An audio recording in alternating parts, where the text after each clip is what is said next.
જો તું કસાઈ હોય તો તારા જીવના સુખનો વિચાર કરી આજના દિવસમાં પ્રવેશ કર.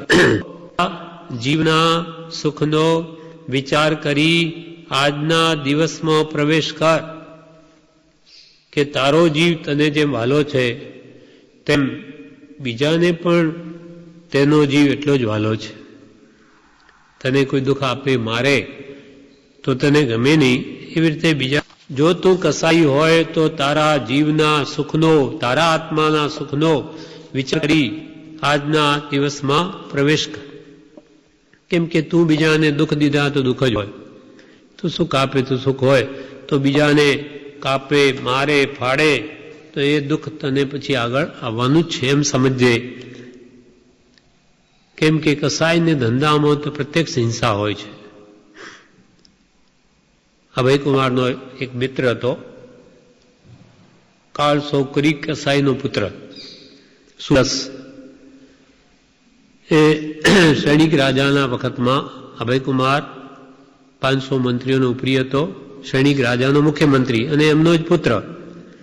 અમુક કારણસર એના સત્સંગથી એ સુલસના હૃદયમાં પણ દયા વસી ગઈ. હવે અંતે પિતા મરી ગયા ત્યારે આ કતલખાનાઓનું કામ એને માથે આવ્યું. બધા સગાવાલાઓ એને સમજાવવા લાગ્યા કે તારા બાપનું કામ હવે તું કર.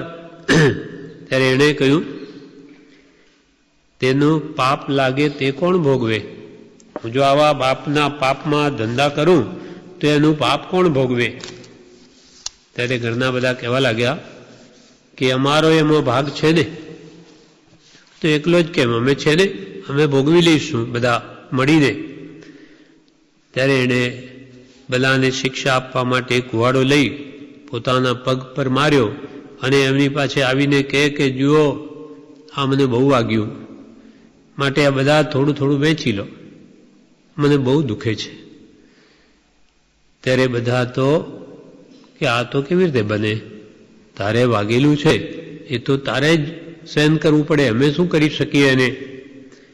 ત્યારે પછી એણે કહ્યું કે આ ભાવમાં મને આ આવેલું દુઃખ તેમાં તમે ભાગ પડાવી શકતા નથી અને તમે કહો છો કે અમે બધા ભાગીદાર છીએ, એ કેવી રીતે બની શકે?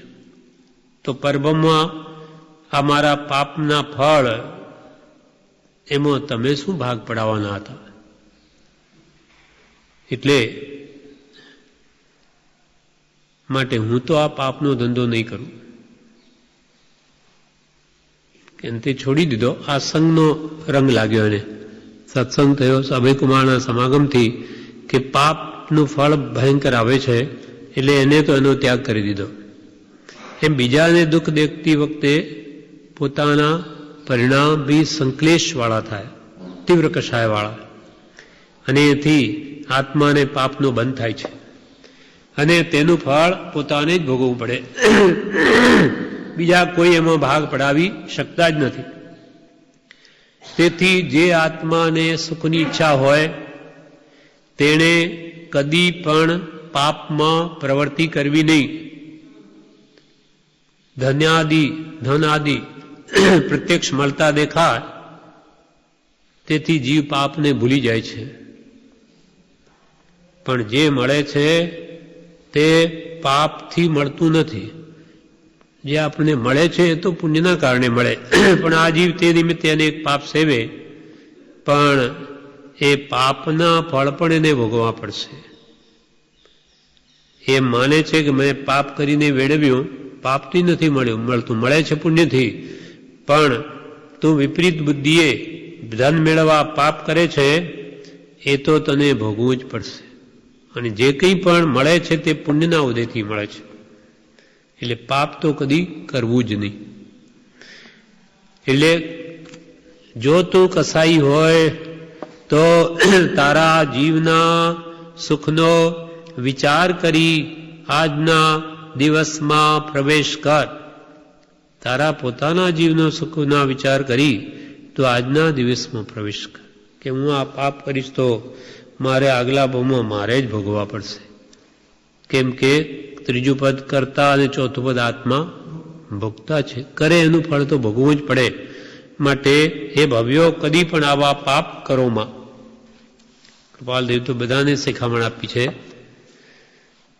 હવે 26મી કલકમાં બાળક માટે કહે છે,